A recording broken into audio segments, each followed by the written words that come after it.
ఓం శాంతి. మురళీ తేదీ 10/1/2025. ఈరోజు బాబా చెప్తున్నారు మురళీ సారము. మధురమైన పిల్లలు, తండ్రి మీకు జ్ఞాన యోగాలు అనే ఔషధాన్ని తినిపించి అద్భుతమైన పాలన చేస్తారు. కావున సదా సంతోషముగా ఆనందముగా ఉండండి మరియు శ్రీమతం అనుసారంగా అందరికీ పాలన ఇస్తూ వెళ్ళండి. ప్రశ్న: ఈ సంగమయుగంలో మీ వద్ద అన్నిటికంటే అమూల్యమైన వస్తువు ఏముంది? దానిని సంభాళించవలసి ఉంటుంది. జవాబు: ఈ సర్వోత్తమ బ్రాహ్మణ కులములో మీ యొక్క ఈ జీవితము చాలా అమూల్యమైనది.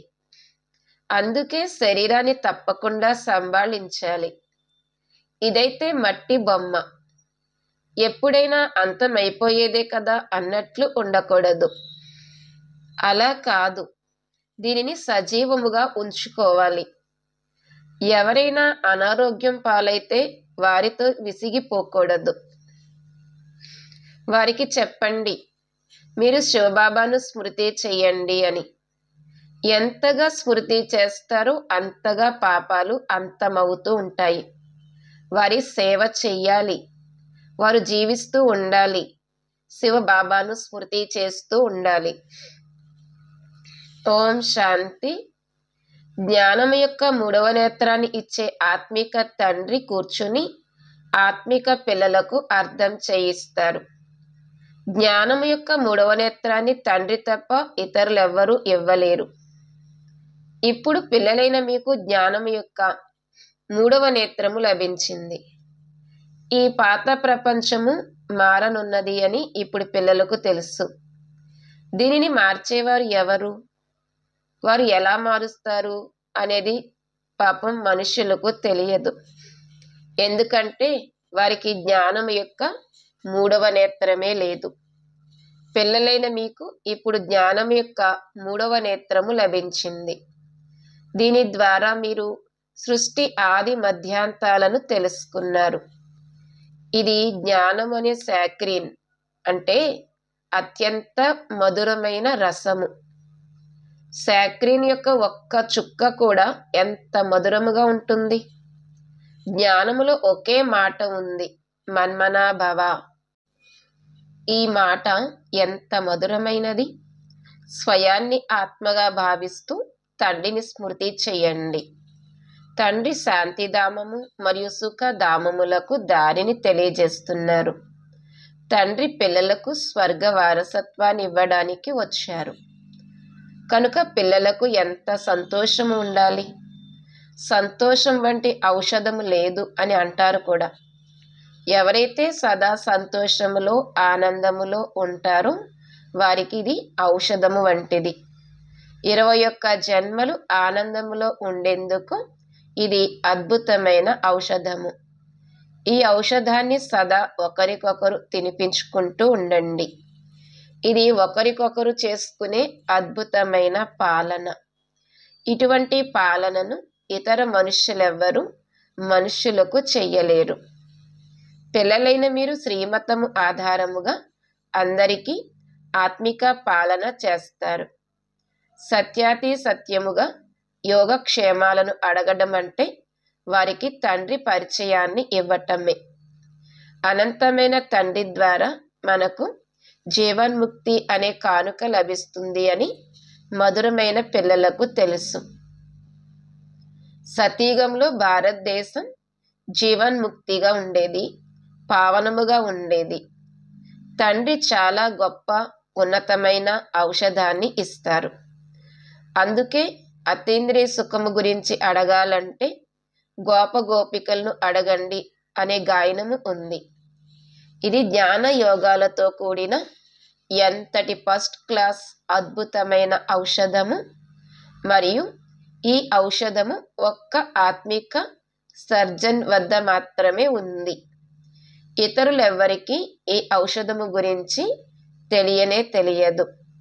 తండ్రి అంటారు, మధురమైన పిల్లలు, మీకోసం అరచేతిపై కానుకను తీసుకువచ్చాను. ముక్తి జీవన్ముక్తి యొక్క ఈ కానుక నా వద్దనే ఉంటుంది. కల్పకల్పము నేనే వచ్చి మీకు ఈ కానుకను ఇస్తాను. మళ్ళీ రావణుడు లాగేసుకుంటాడు. కనుక ఇప్పుడు పిల్లలైన మీకు సంతోషపు పాదరసము ఎంతగా పైకి ఎక్కి ఉండాలి. మీకు తెలుసు, మనకు తండ్రి, టీచరు మరియు సత్యాతి సత్యమైన సద్గురువు ఒక్కరే. వారు మనల్ని తనతో పాటు తీసుకువెళ్తారు. అత్యంత ప్రియమైన తండ్రి నుండి విశ్వరాజ్యాధికారము లభిస్తుంది. ఇదేమైనా తక్కువ విషయమా? పిల్లలు ఎల్లప్పుడూ హర్షితముగా ఉండాలి. ఈశ్వరీ విద్యార్థి జీవితము అత్యుత్తమమైనది. ఇది ఇప్పటి గాయనమే కదా. మళ్ళీ కొత్త ప్రపంచంలో మీరు సదా సంతోషాలు జరుపుకుంటూ ఉంటారు. సత్యాతి సత్యమైన సంతోషాలను ఎప్పుడు జరుపుకుంటారు అనేది ప్రపంచానికి తెలియదు. సత్యాతి సత్యమైన సంతోషాలను ఎప్పుడు జరుపుకుంటారు అనేది ప్రపంచానికి తెలియదు. మనుషులకైతే సత్యయుగం యొక్క జ్ఞానమే లేదు కాబట్టి ఇక్కడే జరుపుకుంటూ ఉంటారు. కానీ ఈ పాత తమో ప్రధాన ప్రపంచంలో సంతోషము ఎక్కడి నుండి వస్తుంది? ఇక్కడైతే దుఃఖములో రక్షణ కోసం అలమటిస్తూ ఉంటారు. ఇది ఎంతటి దుఃఖమయ ప్రపంచము! తండ్రి పిల్లలైన మీకు ఎంత సహజ మార్గాన్ని తెలియజేస్తారు. గృహస్థ వ్యవహారంలో ఉంటూ కమల పుష్ప సమానముగా ఉండండి. వ్యాపార వ్యవహారాలు మొదలైనవి చేసుకుంటూ కూడా నన్ను స్మృతి చేస్తూ ఉండండి. ఏ విధంగా ప్రియుడు మరియు ప్రేయసి ఉంటారు కదా, వారు ఒకరినొకరు గుర్తు చేసుకుంటూ ఉంటారు. ఆమె అతనికి ప్రేయసి, అతను ఆమెకు ప్రియునుగా ఉంటారు. ఇక్కడ అటువంటి విషయం లేదు. ఇక్కడైతే మీరందరూ ఒక్క ప్రియునికి జన్మ జన్మాంతరాల నుండి ప్రేయసులుగా ఉన్నారు. తండ్రి ఎప్పుడూ మీకు ప్రేయసిగా అవ్వరు. ఆ ప్రియుడు రావాలని మీరు వారిని తలుచుకుంటూ వచ్చారు. దుఃఖము ఎక్కువైనప్పుడు ఎక్కువగా స్మరణ చేస్తారు. అందుకే దుఃఖములో అందరూ స్మరిస్తారు, సుఖములో ఎవ్వరూ స్మరించరు అన్న గాయనము కూడా ఉంది. ఈ సమయంలో తండ్రి సర్వశక్తివంతుడు. రోజు రోజుకు మాయ కూడా సర్వశక్తివంతముగా తమో ప్రధానముగా అవుతూ ఉంటుంది. అందుకే ఇప్పుడు తండ్రి అంటారు, మధురమైన పిల్లలు దేహీ అభిమానులుగా అవ్వండి అని. స్వయాన్ని ఆత్మగా భావిస్తూ తండ్రినైన నన్ను స్మృతి చెయ్యండి. మరియు దాంతో పాటుగా దైవీ గుణాలను కూడా ధారణ చెయ్యండి. అప్పుడు మీరు ఇలా లక్ష్మీనారాయణులుగా అవుతారు. ఈ చదువులో ముఖ్యమైన విషయమే స్మృతి. ఉన్నతోన్నతుడైన తండ్రిని చాలా ప్రేమతో స్నేహముతో స్మృతి చెయ్యాలి. ఆ ఉన్నతోన్నతుడైన తండ్రి కొత్త ప్రపంచాన్ని స్థాపన చేసేవారు. తండ్రి అంటారు, నేను పిల్లలైన మిమ్మల్ని విశ్వానికి యజమానులుగా చేయడానికి వచ్చాను. అందుకే ఇప్పుడు నన్ను స్మృతి చేసినట్లయితే మీ అనేక జన్మల పాపాలు అంతమైపోతాయి. పతిత పావనుడైన తండ్రి అంటారు, మీరు చాలా పతితముగా అయిపోయారు. అందుకే ఇప్పుడు మీరు నన్ను స్మృతి చేసినట్లయితే మీరు పావనముగా అయ్యి పావన ప్రపంచానికి యజమానులుగా అవుతారు. పతిత పావనుడు అయిన తండ్రినే పిలుస్తారు కదా.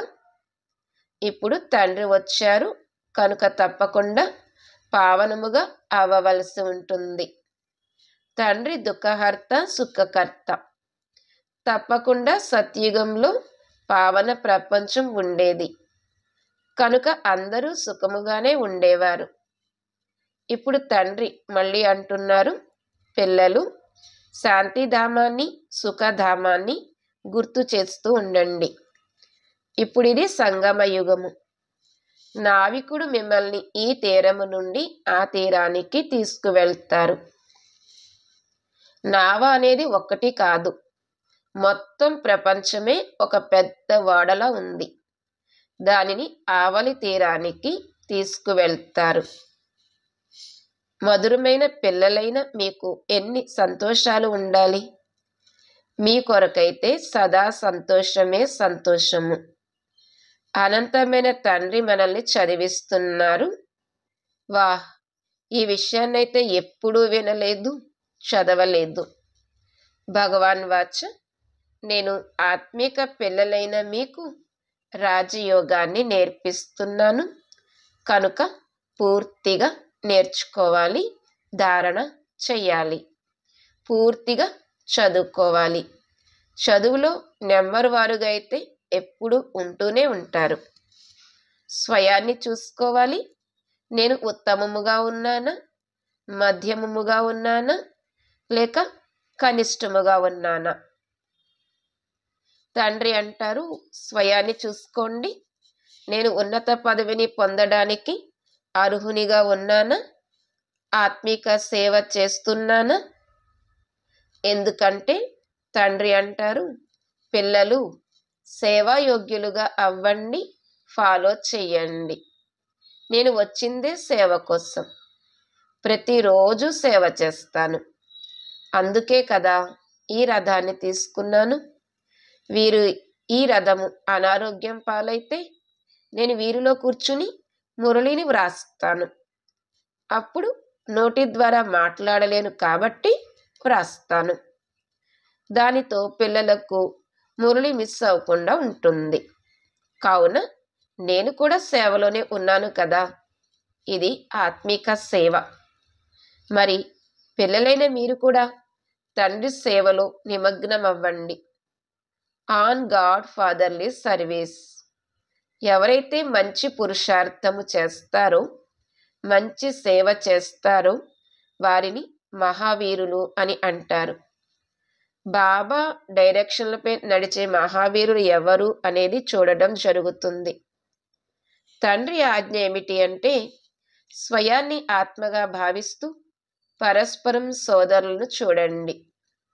ఈ శరీరాన్ని మర్చిపోండి. బాబా కూడా శరీరాన్ని చూడరు. తండ్రి అంటారు, నేను ఆత్మలను చూస్తాను. ఇకపోతే ఆత్మ శరీరం లేకుండా మాట్లాడలేదు అన్న జ్ఞానమైతే ఉంది. నేను కూడా ఈ శరీరంలోకి వచ్చాను, దీనిని లోనుగా తీసుకున్నాను. శరీరంతో పాటుగానే ఆత్మ చదవగలదు. బాబా కూర్చునేది ఇక్కడ అంటే భృకుటిలో. ఇది అకాల సింహాసనము. ఆత్మ అకాల మూర్తి. ఆత్మ ఎప్పుడు చిన్నగా పెద్దగా అవ్వదు. శరీరము చిన్నగా పెద్దగా అవుతుంది. ఆత్మలందరూ ఎవరైతే ఉన్నారో వారందరి సింహాసనము ఈ భృకుటి. శరీరాలైతే అందరివి వేరువేరుగా ఉంటాయి. కొందరి అకాల సింహాసనము పురుషునిదైతే కొందరిది అకాల సింహాసనము స్త్రీది. కొందరి అకాల సింహాసనము పిల్లలది. తండ్రి కూర్చుని పిల్లలకు ఆత్మిక డ్రిల్ నేర్పిస్తారు. ఎవరితోనైనా మాట్లాడేటప్పుడు మొదట స్వయాన్ని ఆత్మగా భావించండి. నేను ఆత్మను, ఫలానా సోదరునితో మాట్లాడతాను, శివ బాబాను స్మృతి చేయండి అని తండ్రి సందేశాన్ని ఇస్తాను. స్మృతి ద్వారానే తుప్పు వదులుతుంది. బంగారంలో కల్తీ కలిసినప్పుడు ఆ బంగారం విలువ తగ్గిపోతుంది.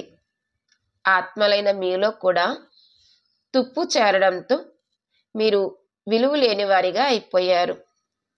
ఇప్పుడు మళ్ళీ పావనముగా అవ్వాలి. ఆత్మలైన మీకు ఇప్పుడు జ్ఞానం యొక్క 3వ నేత్రము లభించింది. ఆ నేత్రముతో మీ సోదరులను చూడండి. పరస్పరం సోదరులుగా చూడడం వలన కర్మేంద్రియాలు చంచలమవ్వవు. రాజ్యభాగ్యాన్ని తీసుకోవాలంటే, విశ్వానికి యజమానులుగా అవ్వాలి అంటే ఈ శ్రమ చెయ్యండి. పరస్పరం సోదరులుగా భావిస్తూ అందరికీ జ్ఞానాన్ని ఇవ్వండి. అప్పుడు ఇంకా అది ఒక అలవాటుగా అయిపోతుంది. సత్యాతి సత్యమైన సోదరులు మీరందరే. తండ్రి కూడా పైనుండి వచ్చారు, మీరు కూడా పైనుండే వచ్చారు. తండ్రి పిల్లలతో పాటు సేవ చేస్తున్నారు. సేవ చేయడానికి తండ్రి ధైర్యాన్ని ఇస్తారు. ధైర్యం ఉంచుకునే పిల్లలకు తండ్రి సహాయం చేస్తారు. కాబట్టి ఈ ప్రాక్టీస్ చేయాలి. నేను సోదర ఆత్మకు చదివిస్తున్నాను, ఆత్మ చదువుతుంది కదా. దీనిని ఆధ్యాత్మిక జ్ఞానము అని అంటారు. ఇది ఆత్మిక తండ్రి నుండే లభిస్తుంది. సంగమ యుగంలోనే తండ్రి వచ్చి ఈ జ్ఞానాన్ని ఇస్తారు. స్వయాన్ని ఆత్మగా భావించండి అని. మీరు వివస్త్రగా వచ్చారు, మళ్ళీ ఇక్కడ శరీరాన్ని ధరించి మీరు 84 జన్మలు పాత్రను అభినయించారు. ఇప్పుడు మళ్ళీ తిరిగి వెళ్ళాలి. అందుకే స్వయాన్ని ఆత్మగా భావిస్తూ పరస్పరం సోదర దృష్టితో చూడాలి. ఈ శ్రమ చెయ్యాలి. తమ కృషిని తాము చెయ్యాలి. దానం ఇంటి నుండే ప్రారంభమవుతుంది. అనగా మొదట స్వయాన్ని ఆత్మగా భావించి ఆ తర్వాత సోదరులకు అర్థం చేయించండి. అప్పుడు బాగా గురి తగులుతుంది. ఈ పదునును నింపుకోవాలి. కష్టపడినప్పుడే ఉన్నత పదవిని పొందుతారు. ఇందులో కాస్త సహించవలసి వస్తుంది కూడా. ఎవరైనా ఏదైనా తప్పుడు మాటలు మాట్లాడితే మీరు మౌనముగా ఉండండి. మీరు మౌనముగా ఉన్నట్లయితే ఇంకా ఇతరులు ఏం చేస్తారు? చప్పట్లు 2 చేతులతోనే మ్రోగుతాయి. ఒకరు నోటితో చప్పట్లు మ్రోగిస్తే ఇతరులు మౌనముగా ఉంటే అవతలి వారు తమంతట తామే మౌనమైపోతారు. ఒక చేతితో ఇంకొక చేతిని మ్రోగించటం వలన శబ్దం అవుతుంది. పిల్లలు ఇతరుల కళ్యాణం చెయ్యాలి. తండ్రి అర్థం చేయిస్తారు. పిల్లలు సదా సంతోషంలో ఉండాలి అంటే మన్మనాభవ. స్వయాన్ని ఆత్మగా భావిస్తూ తండ్రిని స్మృతి చెయ్యండి. సోదరుల వైపుకు చూడండి, అనగా ఆత్మల వైపుకు చూడండి. పిల్లలు ఆత్మిక యాత్రలో ఉండే అలవాటు చేసుకోవాలి.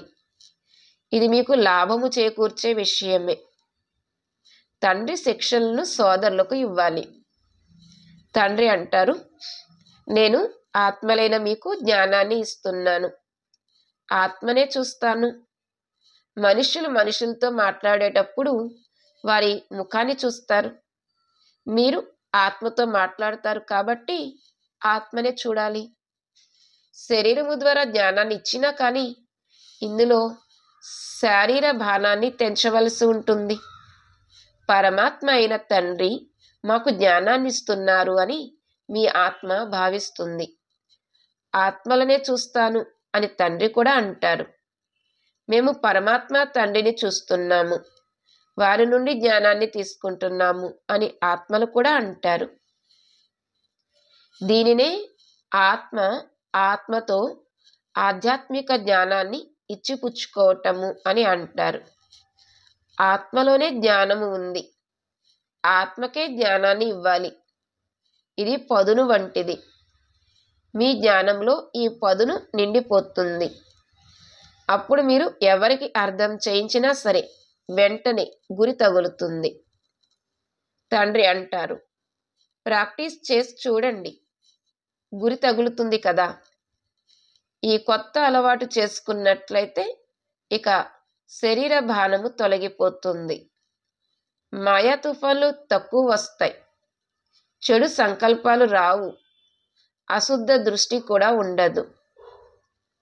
ఆత్మ అయిన మనము 84 జన్మల చక్రము తిరిగాము. ఇప్పుడు నాటకము పూర్తవుతుంది. ఇప్పుడు బాబా స్మృతిలో ఉండాలి. స్మృతి ద్వారానే తమో ప్రధానము నుండి సతో ప్రధానముగా అయ్యి సతో ప్రధాన ప్రపంచానికి యజమానులుగా అవుతారు. ఎంత సహజము.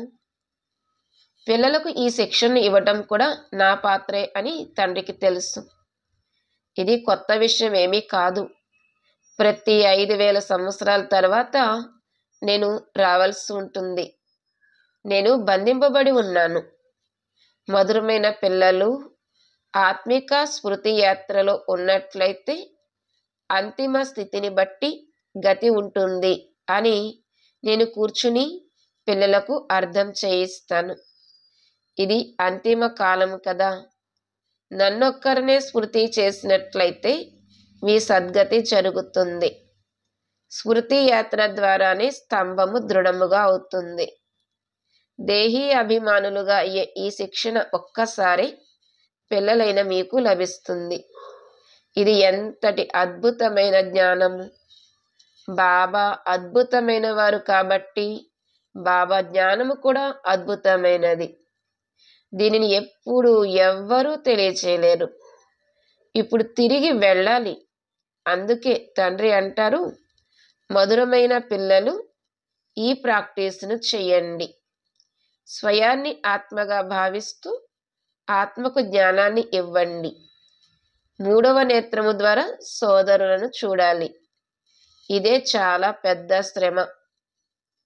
ఇది బ్రాహ్మణులైన మీ సర్వోత్తమమైన ఉన్నతోన్నతమైన కులము. ఈ సమయంలో మీ జీవితము అమూల్యమైనది. అందుకే ఈ శరీరాన్ని కూడా సంభాళించాలి. తమో ప్రధానముగా అయిన కారణముగా శరీర ఆయుష్ కూడా తక్కువైపోతూ వచ్చింది. ఇప్పుడు మీరు ఎంతగా యోగంలో ఉంటారో అంతగా ఆయుష్ పెరుగుతుంది. మీ ఆయుష్ పెరుగుతూ పెరుగుతూ సతయుగంలో 150 సంవత్సరాలు అవుతుంది. అందుకే శరీరాన్ని కూడా సంభాళించాలి. ఇదైతే మట్టి బొమ్మ కదా, ఎప్పుడైనా అంతమైపోయేదే కదా అని ఇలా అనుకోకూడదు. దీనిని సజీవముగా ఉంచుకోవాలి. ఇది అమూల్య జీవితము కదా. ఎవరైనా అనారోగ్యము పాలైతే వారితో విసిగిపోకూడదు. వారికి కూడా శివ బాబాను స్మృతి చెయ్యమని చెప్పండి. ఎంతగా స్మృతి చేస్తారో అంతగా వారి పాపాలు అంతమవుతూ ఉంటాయి. వారి సేవ చెయ్యాలి. వారు జీవిస్తూ ఉండాలి. శివబాబాను స్మృతి చేస్తూ ఉండాలి. నేను బాబాను స్మృతి చేస్తాను అన్న తెలివైతే ఉంటుంది కదా. తండ్రి నుండి వారసత్వాన్ని పొందేందుకు ఆత్మస్మృతి చేస్తుంది. అచ్చా, మధురాతి మధురమైన సిక్కీలదే పిల్లలకు నెంబర్ వారు పురుషార్థానుసారముగా మాతాపిత బాప్దాదాల ప్రియ స్మృతులు మరియు గుడ్ మార్నింగ్. ఆత్మిక పిల్లలకు ఆత్మిక తండ్రి నమస్తే. ఆత్మిక తండ్రికి ఆత్మిక పిల్లల యొక్క ప్రియ స్మృతులు, గుడ్ మార్నింగ్ మరియు నమస్తే. ధారణ కొరకు ముఖ్య సారము 1. స్వయాన్ని చూసుకోండి. నేను పురుషార్థములో ఉత్తమముగా ఉన్నానా, మధ్యమముగా ఉన్నానా, లేక కనిష్టముగా ఉన్నానా? నేను ఉన్నత పదవిని పొందడానికి అర్హునిగా ఉన్నానా? నేను ఆత్మిక సేవను చేస్తున్నానా అని ఇలా స్వయాన్ని చూసుకోండి. 2. 3వ నేత్రముతో ఆత్మ సోదరుణ్ణి చూడండి. పరస్పరం సోదరులుగా భావిస్తూ అందరికీ జ్ఞానాన్ని ఇవ్వండి. ఆత్మిక స్థితిలో ఉండే అలవాటు చేసుకోండి. అప్పుడు కర్మేంద్రియాలు చంచలమవ్వవు. ఈరోజు వరదానము: బ్రహ్మబాబా సమానముగా మహాత్యాగము ద్వారా మహాభాగ్యాన్ని తయారు చేసుకుని ఫరిస్తా నుండి విశ్వ మహారాజు భవ. బ్రహ్మబాబా సమానముగా మహాత్యాగము ద్వారా మహాభాగ్యాన్ని తయారు చేసుకుని ఫరిస్తా నుండి విశ్వ మహారాజా భవ.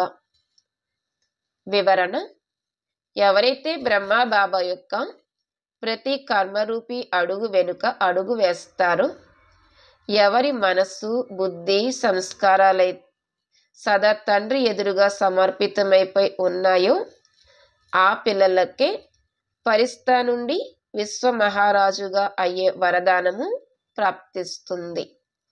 ఏ విధంగా బ్రహ్మబాబా ఈ మహాత్యాగము ద్వారానే మహాభాగ్యాన్ని ప్రాప్తి చేసుకున్నారు అంటే నెంబర్ 1 సంపూర్ణ ఫరిస్తాగా మరియు నెంబర్ 1 విశ్వ మహారాజుగా అయ్యారో అలా ఫాలో ఫాదర్ చేసే పిల్లలు కూడా మహాత్యాగులుగా లేక సర్వస్వ త్యాగులుగా ఉంటారు. సంస్కార రూపములో కూడా వికారాల వంశాన్ని త్యాగం చేస్తారు. స్లోగన్: ఇప్పుడు అన్ని ఆధారాలు తెగిపోనున్నాయి, అందుకే ఒక్క తండ్రినే మీ ఆధారముగా చేసుకోండి. ఇప్పుడు అన్ని ఆధారాలు తెగిపోనున్నాయి, అందుకే ఒక్క తండ్రినే మీ ఆధారముగా చేసుకోండి. ఓం శాంతి.